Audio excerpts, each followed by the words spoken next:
Morning students, Saint angels की online class में आज हम चैप्टर 16 यमराज की दिशा पढ़ेंगे, जिसके रचनाकार हैं चंद्रकांत देव ताले। चंद्रकांत देव ताले का जन्म सन 1936 में गांव जौलखेड़ा, जिला बैतूल, मध्य प्रदेश में हुआ। उच्च शिक्षा इंदौर से हुई तथा पीएचडी सागर विश्वविद्यालय सागर से साटोत्री हिंदी कविता के प्रमुख हस्ताक्षर देव ताले जी उच्च शिक्षा में अध्यापन कार्य से संबद्ध रहे हैं। देव ताले जी की प्रमुख कृतियां हैं हड्डियों में छिपा ज्वर, दीवारों पर खून से लकड़बग्घा हंस रहा है, भूखंड तप रहा है, पत्थर की बेंच, इतनी पत्थर रोशनी, उजाड़ में संग्रहालय आदि। देव ताले जी अनेक पुरस्कारों से सम्मानित हुए। माखनलाल चतुर्वेदी पुरस्कार, मध्य प्रदेश शासन का शिखर सम्मान।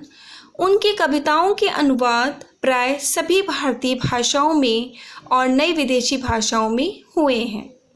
देव ताले की कविता की जड़ें गांव, कस्बों और निम्न मध्य वर्ग के जीवन में है।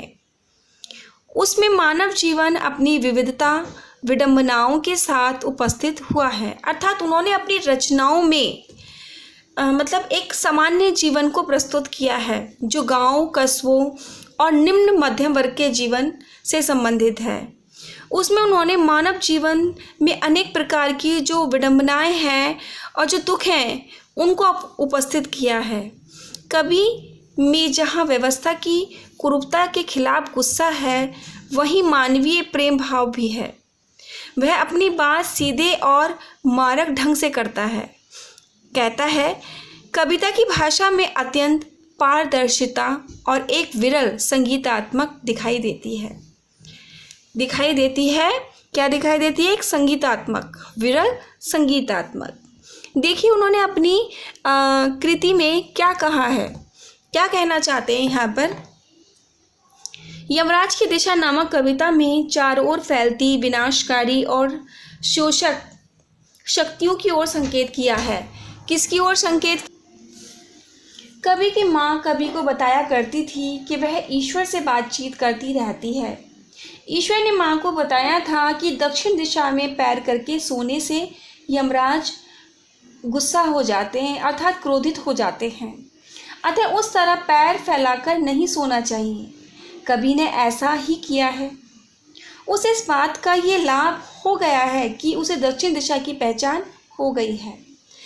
इस बात से जो उसकी माँ ने उसको बताया कि दक्षिण दिशा की तरफ पैर करके नहीं सोना चाहिए, तो उसे एक बात का और लाभ हुआ है कि उसे ये पहचान हो गई है कि दक्षिण दिशा कौन सी होती है। वह चाहता था कि दक्षिण दिशा के अंतिम छोर पर पहुंचकर उसका घर देख ले, परंतु ये संभव ना हो सका। परंतु आज उसे ऐसा लगता है कि सब दिशाएं दक्षिण हो गई हैं।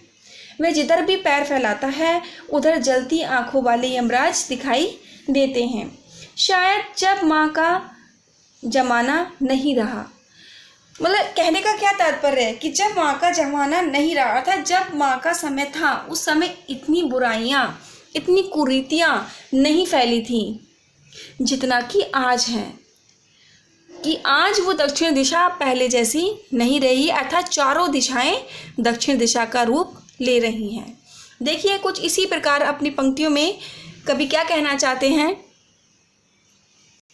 देखिए, माँ की ईश्वर से मुलाकात हुई या नहीं कहना मुश्किल है, पर वह जताती थी जैसे ईश्वर से उसकी बातचीत होती रहती है और उससे प्राप्त सलाहों के अनुसार जो उसे सलाह मिलती थी, जिंदगी जीने और दुख बर्दाश्त करने के रास्ते खोज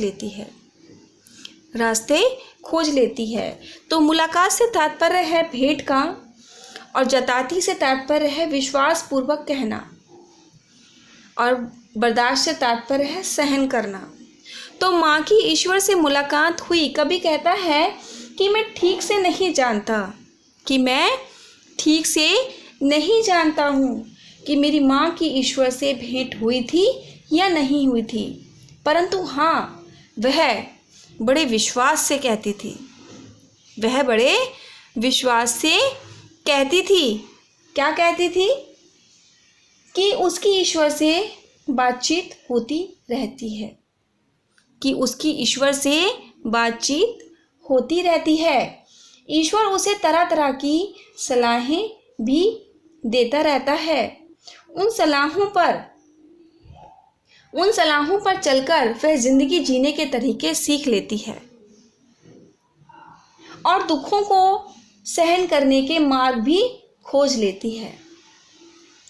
बहुत आसान चैप्टर है, एक बार फिर से सुनिए कि माँ की ईश्वर से मुलाकात होती या नहीं, ये तो मैं नहीं जानता, ये मैं नहीं जानता, लेकिन वो बड़े विश्वास से कहती है कि उसकी ईश्वर से बातचीत होती रहती है।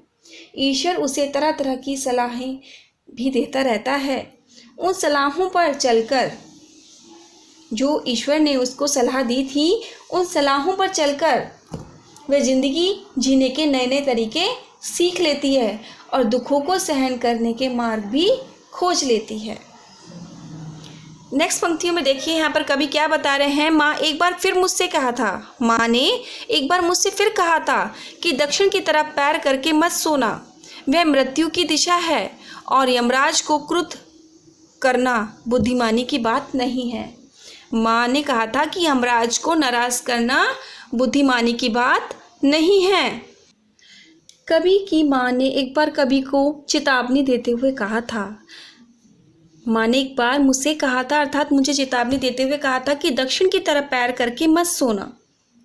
बेटा कभी भी दक्षिण की तरह पैर करके मत सोना, वह मृत्यु की दिशा है, वह मृत्यु की दिशा है और यमराज को क्रुद्ध करना अर्थात नाराज करना उचित नहीं है, नहीं है। अतः दक्षिण की तरफ पैर करके मत सोना। यमराज क्रोध करने में, यमराज को नाराज करने में कोई समझदारी नहीं है, कोई बुद्धिमानी से तात्पर्य है कि यमराज को नाराज करने में कोई बुद्धिमानी नहीं है।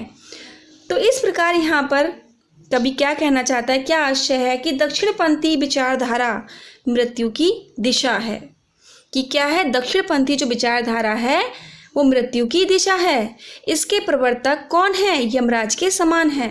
अतः जो भी व्यक्ति इस विचारधारा की ओर अपने पैर फैलाएगा और निश्चिंत हो जाएगा, उसकी मृत्यु निश्चित है। अर्थात क्या विचारधारा थी लोगों की कि दक्षिण की तरफ पैर करके नहीं सोना चाहिए और दक्षिणपंथी विचारधारा मृत्यु की दिशा होती है। जब वो दिशा होती है तो उसके प्रवर्तक कौन है? यमराज। अतः जो भी व्यक्ति इस विचारधारा की ओर अपने पैर फैलाएगा वो निश्चित ही मृत्यु को प्राप्त होगा। तो इस प्रकार यहाँ पर कवि क्या कहना चाहते हैं, कवि का कहने का आशय क्या है? कवि यही कहना चाहता है कि आज उसे ऐसा लगता है कि सभी दिशाएं दक्षिण हो गई हैं।